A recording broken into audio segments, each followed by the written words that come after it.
சிறகடிக்க ஆசை சீரியலோட upcoming episode என்னன்னு பார்க்கலாம்.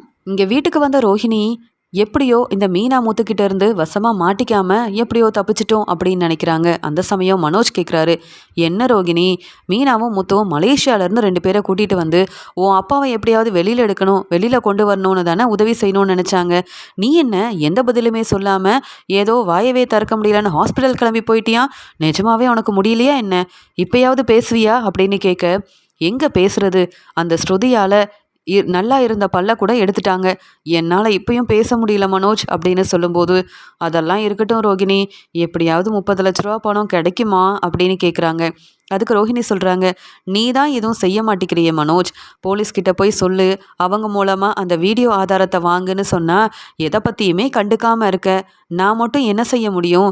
நீயும் நானும் சேர்ந்து தான் அந்த பணத்தை ஏமாந்துருக்கோம். என்னால் மட்டும் அந்த கதிர் நம்மளை ஏமாற்றி பணத்தை வாங்கிட்டு போல மனோஜ், புரியுதா இல்லையா அப்படின்னு கேட்குறாங்க. இருக்கட்டும் ரோகிணி, ஆனாலும் உன்னால் மட்டும்தான் 30 லட்ச ரூபா பணத்தை ஏற்பாடு பண்ணி தர முடியும். அதனால தான் ரோகிணி கேட்குறேன். ஏன்னா இங்கே வர வர என் மேலே இங்கே சந்தோஷ் சாருக்கு கொஞ்சம் கூட நம்பிக்கையே இல்லாமல் ஆயிடுச்சு. அவர் பொருள் அனுப்பலன்னு வையேன், சப் டீலர்ஸ்க்கெல்லாம் பணம் கொடுக்க முடியாமல் போயிருமே, அப்புறம் பெரிய பிரச்சனை ஆயிரும், கடையை நடத்தவே முடியாமல் போயிடும் அப்படின்னு சொல்கிறாரு மனோஜ். அதுக்குடனே ரோகிணியும், அதுக்கு நான் என்ன செய்கிறது, நீ என்ன கேட்டால் சப் டீலர்ஸ் கொடுத்த பணத்தெல்லாம் எடுத்து கதிர்கிட்ட கொடுக்கலான்னு முடிவெடுத்த. அப்பையும் சொன்னேன், இந்த பணத்தெல்லாம் வச்சு இப்படி வீடு வாங்கினா பெரிய பிரச்சனையாகும், வெளியில் எங்கேயாவது ஏற்பாடு பண்ணலான்னு சொன்னேன். நீ தான் கேட்கவே இல்லையே. நீ செஞ்சது தான் மனோஜ் பெரிய தப்பு. என்னை கேட்காம நீ ஏதாவது ஒரு முடிவெடுக்கிற, ஆனால் உனக்கு பண தேவைன்னு வந்தால் உடனே வந்து என்கிட்ட நிற்கிற. பணத்தை ஏற்பாடு பண்ணி கொடுன்னு நீயும் உங்கள் அம்மாவும் என்கிட்டயே கேட்குறீங்க. என்னால் எப்படி இதெல்லாம் செய்ய முடியும்? என் அப்பா வெளியில் இருந்தால் கூட என்னை மன்னிச்சிருங்கப்பான்னு சொல்லி மன்னிப்பு கேட்டு அவர்கிட்ட பேசி சமாதானமாகி எனக்கு சேர வேண்டிய சொத்தெல்லாம் கொடுங்கன்னு கேட்டிருப்பேன். ஆனால் எங்கள் அப்பாவும் இப்போ உள்ளே இருக்காரு. என் மாமா எங்கே இருக்காரு, என்ன பிஸ்னஸ் செய்கிறாருன்னு கூட இப்போ தெரியல. ஃபோனில் கூட என் மாமா கிட்ட பேச முடியல தெரியுமா? அப்படி பேசியிருந்தா கண்டிப்பாக மலேசியாவில் இருக்க என் மாமா கிட்ட கேட்டு உனக்காக நான் பணத்தை வாங்கி கொடுத்துருப்பேன். இப்போ என்ன செய்யனே தெரியல மனோஜ். அந்த கதிரோட ஃபோட்டோ கிடைச்சாதான் கதிரை கண்டுபிடிக்க முடியும். ஆனால் எல்லா வழியுமே எந்த வழியும் நம்மளுக்கு தெரிய மாட்டேங்குதே அப்படின்னு சொல்கிறாங்க ரோகிணி. அதுக்குடனே மனோஜும், மீனா முத்துவே இந்த கதிரை தேடி கண்டுபிடிச்சிருந்தா ரொம்ப சந்தோஷமாக இருந்திருக்கும். நீ தான் எல்லார் முன்னாடியும் ஏமாந்த பணத்தை நாங்கள் கண்டுபிடிக்கிறோன்னு சொன்னேன். இப்போ என்ன செய்கிறது ரோகிணி அப்படின்னு மனோஜும் ரோஹிணியும் யோசிக்க ஆரம்பிக்கிறாங்க. உடனே ரோஹிணி, ஆமாம், இந்த கடையெல்லாம் உன் பேரில் தானே இருக்குது, பேசாமல் கடையை யார்கிட்டையாவது கடை பத்திரத்தை கொடுத்து வர பணத்தை வச்சு இப்போ இருக்கிற பிரச்சனையெல்லாம் சமாளிக்கலாமா மனோஜ் அப்படின்னு கேட்குறாங்க. அதுக்குடனே மனோஜும், என்ன ரோகிணி சொல்கிற, கடை பத்திரத்தை அம்மாவுக்கு தெரியாமல் அப்பாவுக்கு தெரியாமல் நம்ம கொண்டு போய் வச்சு பணம் ஏற்பாடெல்லாம் செஞ்சோன்னா வசமாக மாட்டிப்போம். தப்புக்கு மேலே தப்பு செஞ்சால் அப்புறம் முத்து மட்டும் இல்லை, என் அப்பாவே என்னை சும்மா விட மாட்டார். அதெல்லாம் வேண்டாம். நான் ஏற்கனவே கடையோட ஓனராக இல்லாமல் வெறும் ஸ்டாஃபாக வேலை பார்த்துட்ருக்கேன். இப்படியெல்லாம் நான் செஞ்சேன்னு வச்சுக்க, அப்புறம் கடை பக்கமே வராதேன்னு முத்து சும்மா விட மாட்டான், என்னை வெளுத்து வாங்கிடுவான். இதெல்லாம் வேண்டாம் ரோகிணி அப்படின்னு சொல்ல, அதுக்குடனே ரோஹிணி சொல்கிறாங்க, அப்போ வேறு வழி இல்லை, என்னால் உனக்கு உதவி செய்ய முடியாது. நீ வேணும்னா வேறு எங்கேயாவது 30 லட்ச ரூபா பணத்தை ஏற்பாடு பண்ணிக்க, சந்தோஷ் சார்கிட்ட எப்படியாவது கொடுத்துக்கோ. என்கிட்ட இனி நீயும் உன் அம்மாவும் பணத்தை கேட்கவே கூடாது, புரியுதா அப்படின்னு சொல்லிடுறாங்க. இங்கே மனோஜுக்கு ஒன்றுமே புரியல. என்ன இந்த ரோகிணி நம்மளை கொஞ்சம் கூட நம்ப மாட்டேங்கிறா? அதுவும் கடை பத்திரத்தை வச்சு பணத்தை ஏற்பாடு பண்ணுனா அப்புறம் அதெல்லாம் பணம் கட்ட முடியுமா? மாதம் மாதம் வட்டி பணம் கொடுக்கணும், பத்திரத்தை திருப்பணும், அதுவும் வீட்டில் யாருக்கும் தெரியாமல் மறுபடியும் இப்படி ஒரு வேலையை செஞ்சு எங்கள் அம்மா கிட்ட வசமாக மாட்டிக்கிட்டேன். அப்புறம் என்னையும் ரோகிணியவும் எங்கள் அம்மா சும்மா விட மாட்டாங்களே. ஆனால் பணத்தையும் ஏற்பாடு பண்ணணும், என்ன செய்யன்னு தெரியலையே அப்படின்னு இங்கே ரோகிணி சொன்னதை ஏற்றுக்கவும் முடியாமல் பணமும் வேணும் அப்படின்ற ஒரு நிலைமையில் என்ன செய்யன்னு தெரியாமல் ரொம்பவே குழப்பத்தில் இருக்கிறாரு மனோஜ். இங்கே பாலலுக்கு கிளம்புறேன்னு சொல்லிட்டு வித்யாவோட வீட்டுக்கு கிளம்பி போயிடுறாங்க ரோகிணி. அங்கே வித்யாவும் ரோஹிணியை பார்த்த உடனே, என்ன ரோஹிணி ரொம்ப சோகமாக இருக்க, நான் வேறு ஆஃபீஸ்க்கு கிளம்புற நேரம், நீ இப்போ வந்திருக்க, என்னாச்சு, மறுபடியும் வீட்டில் பிரச்சனையான்னு கேட்க ரோஹிணி சொல்கிறாங்க, எனக்கு என்னைக்கு தான் வித்யா பிரச்சனை இல்லாமல் இருந்தது. இந்த மனோஜை கல்யாணம் பண்ணிக்கிட்டு அவமானப்பட்டு நிற்கிறது மட்டும் இல்லாமல் மனோஜ் செய்கிற தப்பால் ஒவ்வொரு முறையும் மனோஜுக்காக பணத்தை ஏற்பாடு பண்ணி கொடுக்க நான் என்ன செய்யன்னு குழப்பத்திலேயே இருக்க வேண்டியதாக இருக்குது அப்படின்னு சொல்ல, அதுக்கு வித்யாவும், இப்படி ஒரு வாழ்க்கைக்காக தானே ஆசைப்பட்டு உன் அம்மாவையும் உன் பையனையும் கூட கண்டுக்காம மனோஜ் தான் வேணும்னு முடிவெடுத்த, நிறைய பொய்யெல்லாம் சொல்லி கல்யாணம்லாம் பண்ணிக்கிட்டேன். அதனால தான் உனக்கு இப்படி ஒரு நிலைமை. பேசாம மனோஜும் வேண்டாம், யாரும் வேண்டான்னு உன் பையனை போய் பார்த்துக்கோ. அப்போதாவது உனக்கு நிம்மதியான ஒரு வாழ்க்கை கிடைக்குமான்னு பார்ப்போம் அப்படின்னு சொல்லும்போது, என்ன வித்யா நீயும் இப்படி பேசிட்டு இருக்க? எனக்கு இப்போ 30 லட்ச ரூபா வேணும். அது மட்டும் இல்லாமல் அந்த கதிரோட ஃபோட்டோவும் கிடைக்கல. நாம் போய் அந்த சிட்டிக்கிட்ட சொல்லிட்டு வந்தோம், ஃபோட்டோவை தந்தா அந்த கதிரை எப்படியாவது சிட்டி கண்டுபிடிச்சிருவான் அப்படின்ற ஒரு நம்பிக்கையில் இருந்தா, போலீஸ்கிட்ட போய் மனோஜ் கேட்டப்ப கூட எந்த ஒரு நம்மளுக்கு ஒரு ஆதாரமும் கிடைக்காமையே இருக்குது. ஃபோட்டோ கிடைக்காம கதிரை எப்படி கண்டுபிடிக்கிறது? ஆனால் அதுக்கு முன்னாடி இங்கே சந்தோஷ் டீலருக்கு 30 லட்ச ரூபா பணத்தை கொடுக்கணும் அப்படின்னு மனோஜ் வேற ரொம்பவே குழப்பத்தில் இருக்கான். என்கிட்ட உதவி கேட்குறான். அவ்வளோ பணத்துக்கு நான் எங்கே போகிறது? அதான் ஒன்றும் தெரியாமல் பார்லருக்கும் போக முடியாமல் உன்னை பார்க்க வந்துட்டேன். எனக்கு வர வர எந்த வேலையும் கூட செய்யவே முடியல தெரியுமா? வீட்டுக்கு போகவே பிடிக்கல. ஒரு பக்கம் விஜயாத்தை, இன்னொரு பக்கம் மனோஜ். இவங்க 2 பேரும் பணத்தை மட்டும்தான் என்கிட்ட இருந்து எதிர்பார்க்குறாங்க. நான் சந்தோஷமா இருக்கேனா இல்லை நான் எவ்வளோ மனவேதனையில் இருக்கேன்னு என்னை கொஞ்சம் கூட யோசிக்க மாட்டேங்கிறாங்க. என்ன செய்யன்னு தெரியல வித்யா அப்படின்னு ரோஹிணி சொல்லிட்டு இருக்காங்க. உடனே வித்யாவும் சரி பேசாமல் இவ்வளோ பணம் சிட்டிக்கிட்ட கேட்டால் கிடைக்குமா அப்படின்னு ஒரு முறை போய் கேட்டு பார்ப்போமா அப்படின்னு சொல்ல, அது எப்படி சிட்டி நமக்கு பணம் கொடுப்பான்? ஏற்கனவே 2 லட்ச ரூபாய்க்கு மேலே கடன் வாங்கியிருக்கேன், வட்டி பணத்தை வேற கொடுத்துட்ருக்கேன். அந்த சிட்டியால் ஏதாவது உதவி கிடைக்கும்னு பார்த்தேன், எதுவுமே நடக்காது போல. நான் நினைக்கிறது ஒன்று நடக்கிறது ஒன்றா இருக்குது வித்யான்னு சொல்ல, இல்லை ரோகிணி, நாம் 30 லட்ச ரூபா பணத்தை சிட்டிக்கிட்டேயே கடனாக வாங்குவோம், மாதம் மாதம் வட்டி பணத்தை சரியாக தரேன்னு சொல்லுவோம். அந்த கதிரை கண்டுபிடிச்சி பணம் கிடச்சிருச்சுன்னா அப்படியே சிட்டிக்கு திருப்பி கொடுத்துருவோம். மனோஜுக்கு வர பிரச்சனையும் ஒரு பிரச்சனைக்கும் முற்றுப்புள்ளி வைக்கலாம். இங்கே மறுபடியும் சிட்டிக்கு பணம் கொடுத்த மாதிரியும் இருக்கும்ல. அதனால தான் சொல்கிறேன்னு சொல்கிறாங்க வித்யா. இதுவும் சரியாக தான் இருக்குது. இப்போதைக்கு சிட்டிக்கிட்ட பணத்தை வாங்கிட்டு கதிரோட பணம் கதிர்கிட்ட இருந்து பணம் கிடச்ச உடனே திருப்பி கொடுத்துட வேண்டியதுதான். நீ சொல்கிறது நல்லா தான் இருக்குது. போய் கேட்டு பார்ப்போமா? நீ இப்போ ஆஃபீஸ்க்கு போகாமல் என் கூட வரியா அப்படின்னு கூப்பிடுறாங்க இங்கே வந்து ரோகிணியும். அதுக்குடனே வித்யா சொல்கிறாங்க, நான் இப்போ ஆஃபீஸ் வேலையை பார்க்காம உன் கூட வரவே முடியாது. நான் உனக்கு முடிஞ்ச அளவு ஐடியா கொடுத்துட்டேன். நீயே போய் சிட்டியை பார்த்து என்ன ஏதுன்னு பார்த்து பேசி அந்த 30 லட்ச ரூபாயை ஏற்பாடு பண்ணிட்டு வா அப்படின்னு சொல்கிறாங்க வித்யா. வேற வழி தெரியாத ரோகிணியும் அங்கே சிட்டியை போய் பார்க்கறதுக்காக யாருக்கும் தெரியாமல் ஆஃபீஸ்க்கு கிளம்பி போகிறாங்க. சிட்டியோட ஆஃபீஸ்க்கு போன ரோஹிணியை பார்த்துட்டு சிட்டி கேட்குறாங்க, என்ன மேடம் அந்த கதிரோட ஃபோட்டோவை கண்டுபிடிச்சிட்டிங்களா? அந்த ஃபோட்டோ கிடச்சிருச்சா? அந்த ஃபோட்டோவை மட்டும் கொடுங்க. உங்களை ஏமாத்தின கதிரை நான் எப்படியாவது கண்டுபிடிச்சி உங்களுக்கு சேர வேண்டிய பணத்தையும் நான் வாங்கி கொடுத்துட்றேன் அப்படின்னு சொல்கிறாரு. அதுக்குடனே ரோஹிணியும் அதை பற்றி பேசிட்டு போகலான் தான் வந்தேன் சிட்டி. எனக்கு இப்போ கதிரோட ஃபோட்டோ கிடைக்கல.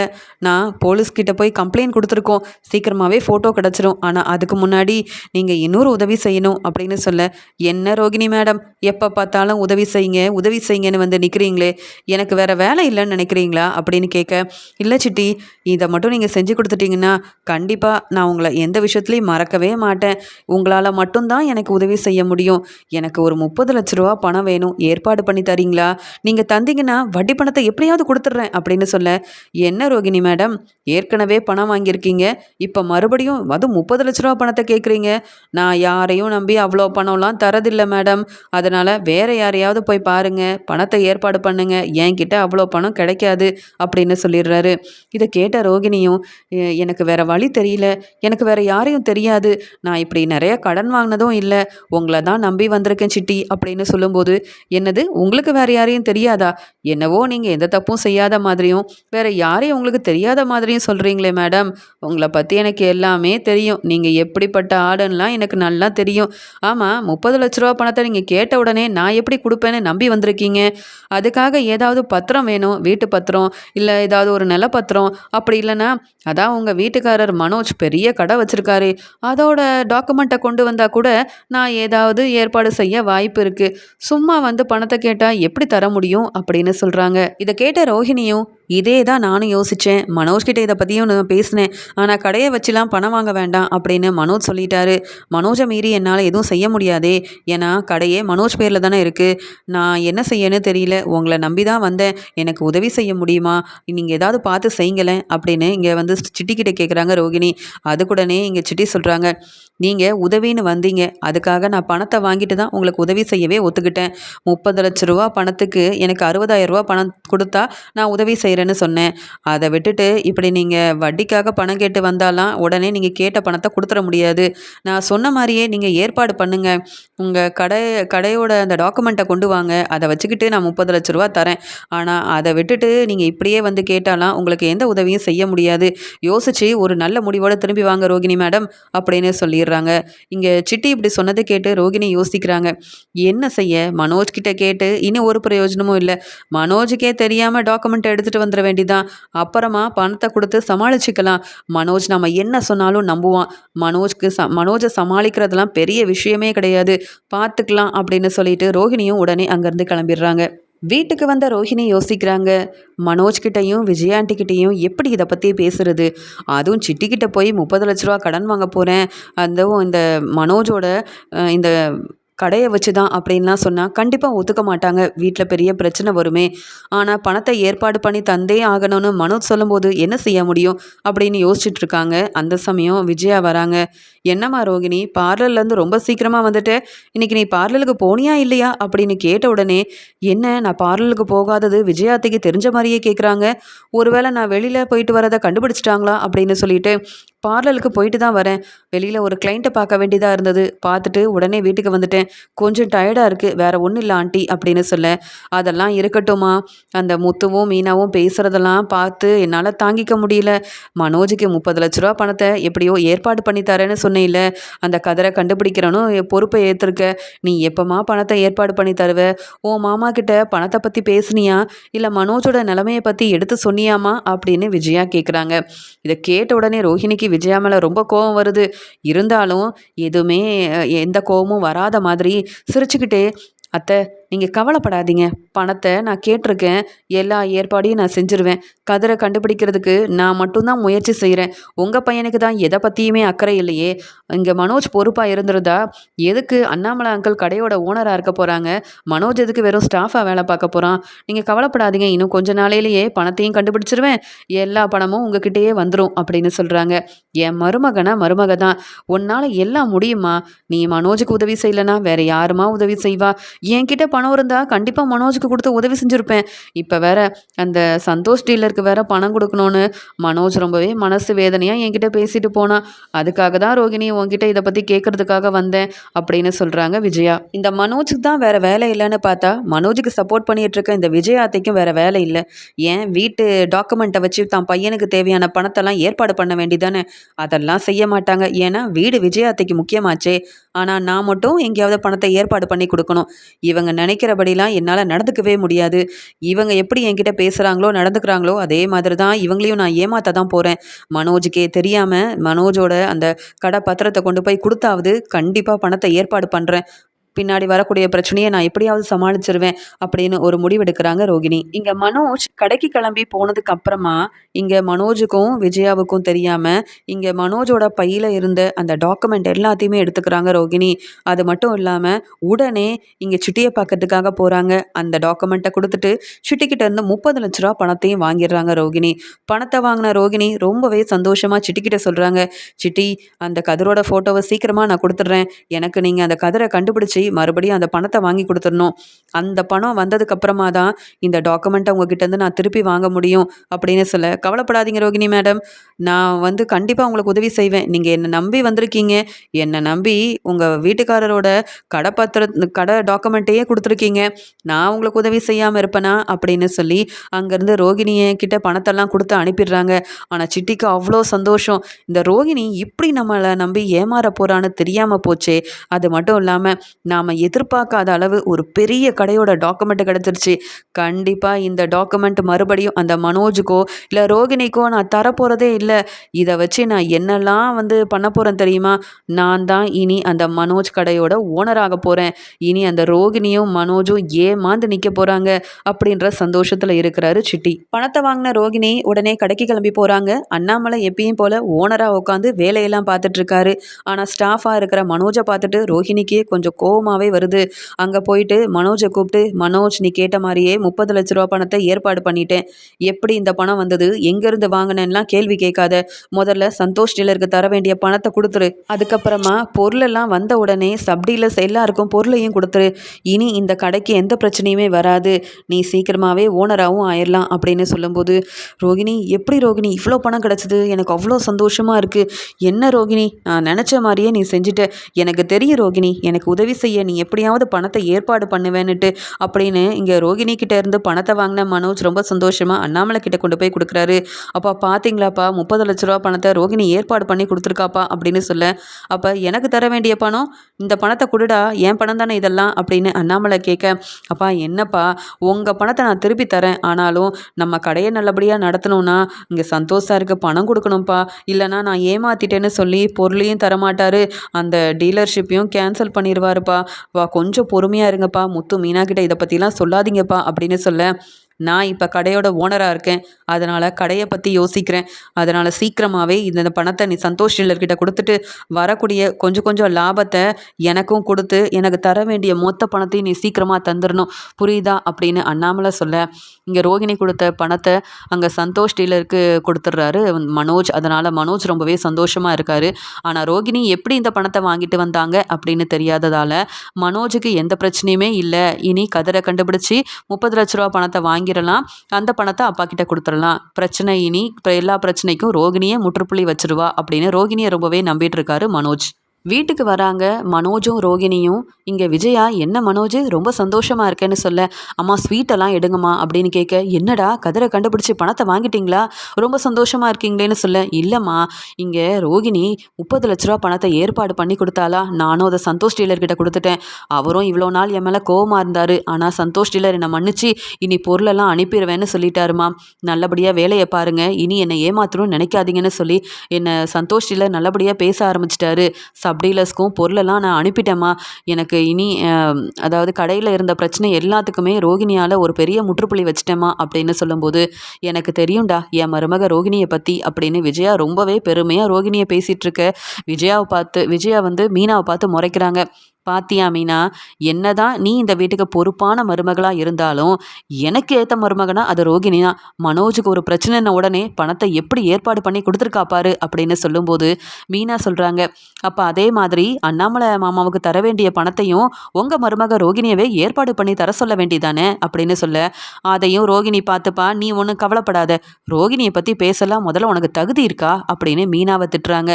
மீனாவும் சிரிச்சுக்கிட்டே அங்கே கிச்சனில் போய் வேலையை செய்ய ஆரம்பிக்கிறாங்க. என்னைக்கா இருந்தாலும் ரோகிணி வசமாக மாட்ட தான் போகிறாங்க. அப்போ என்ன கேள்வி கேட்குற விஜயாத்தை தலை குனிஞ்சு நிற்க போகிறாங்க அப்படின்னு நினைக்கிறாங்க மீனா.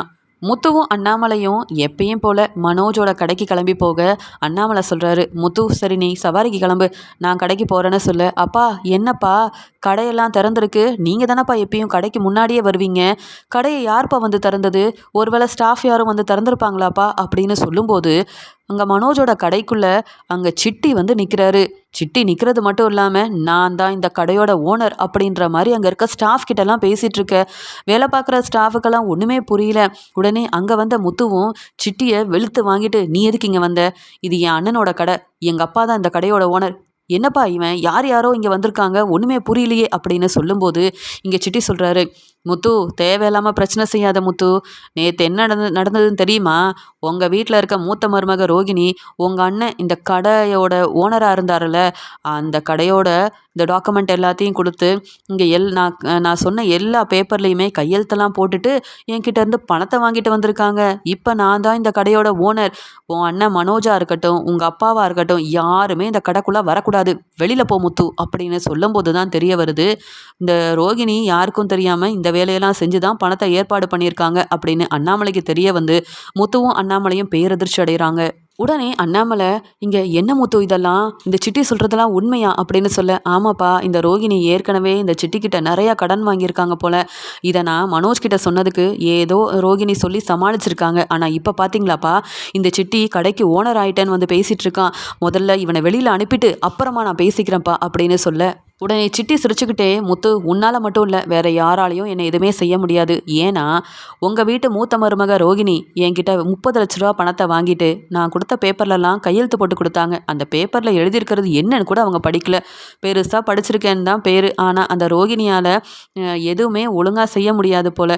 எதையுமே கண்டுக்காமல் என் மேலே உள்ள நம்பிக்கையில் அவங்க எதையும் படித்து பார்க்கல. ஆனால் உனக்கு படிக்க தெரியும்ல, நீ படிக்கிறியா அப்படின்னு சொல்ல, சரி விடு முத்து, நானே படித்து காமிக்கிறேன். 30 லட்ச ரூபா பணத்தை திருப்பி தர வரைக்கும் நான் தான் இந்த கடையோட ஓனர்னு எழுதியிருக்கேன். நீங்கள் யாரும் இந்த பக்கம் வந்தால் அப்புறம் பெரிய பிரச்சனையாயிரும். அதுக்கு கையெழுத்து போட்டு கொடுத்துருக்காங்க ரோகிணி. அது மட்டும் இல்லாமல் மனோஜும் ஒத்துக்க போய் தான் இது எல்லாமே நடந்திருக்கு. வேணும்னா ரோஹிணிக்கிட்டேயும் மனோஜ்கிட்டேயும் போய் கேளுங்க. அதை விட்டுட்டு என் கடையில் வந்து பிரச்சனை செய்யாத முத்து, முதல்ல இங்கேருந்து கிளம்பு. அப்படி நான் இங்கேருந்து போகணும்னா உடனே 30 லட்ச ரூபா பணத்தை ஏற்பாடு பண்ணி கொடுங்க. இந்த கடை என்னுடைய கடை இல்லைன்னு நான் கிளம்பி போயிட்டே இருப்பேன் அப்படின்னு சொன்னதை கேட்டுட்டு அது எல்லாத்தையும் வாங்கி பார்க்குறாங்க.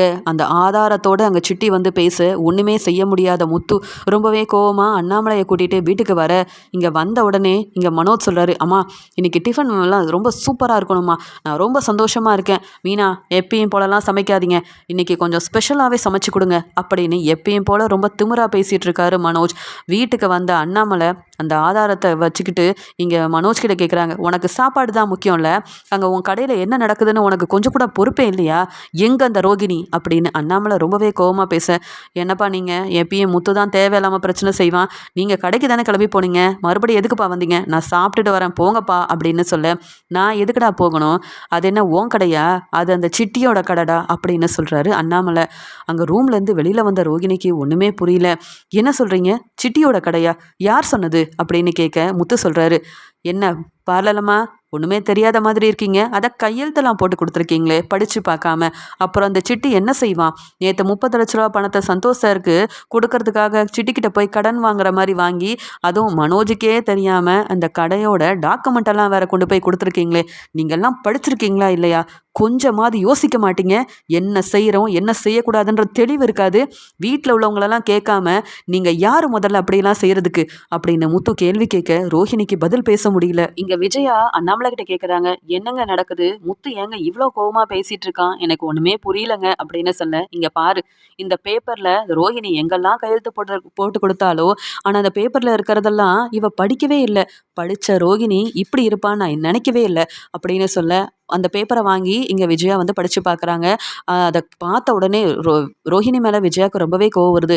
என்ன ரோஹிணி இதெல்லாம் யார் கேட்டு இப்படிலாம் செஞ்ச, அதுவும் அந்த சிட்டிக்கிட்ட போய் 30 லட்ச ரூபா பணத்தை கடன் வாங்கியிருக்க, உனக்கு இதெல்லாம் தேவையா, குடும்பத்தை ஏமாத்துறது மட்டும் இல்லாமல் வெளியில் வேற கடன் வாங்க ஆரம்பிச்சிட்டியா அப்படின்னு கேள்வி கேட்கும்போது அண்ணாமலை சொல்கிறாங்க, டே மனோஜ், இப்போ நீ அழுது ஒரு பிரயோஜனமும் இல்லை, ரோஹிணியவே நம்பிட்டு இருந்த, எங்கள் பேச்செல்லாம் கேட்காம இருந்த, இப்போ பாரு அந்த வீடு வாங்கணும்னு ஆசைப்பட்டீங்க, 30 லட்ச ரூபா பணத்தை ஏமாந்து நின்னீங்க, இப்போ கடைக்காக பணத்தை வாங்கி இந்த கடையும் இல்லாமல் நிற்கிறீங்க. மனோஜ், நீ எல்லாம் திருந்தவே மாட்டேன், உன்னையும் ரோகிணியும் இதுக்கு மேலேயும் நான் வீட்டில் இருக்கணும்னு வச்சுருந்தேன்னா அப்புறம் நான் தான் உங்களால் அவமானப்பட்டு நிற்கணும்.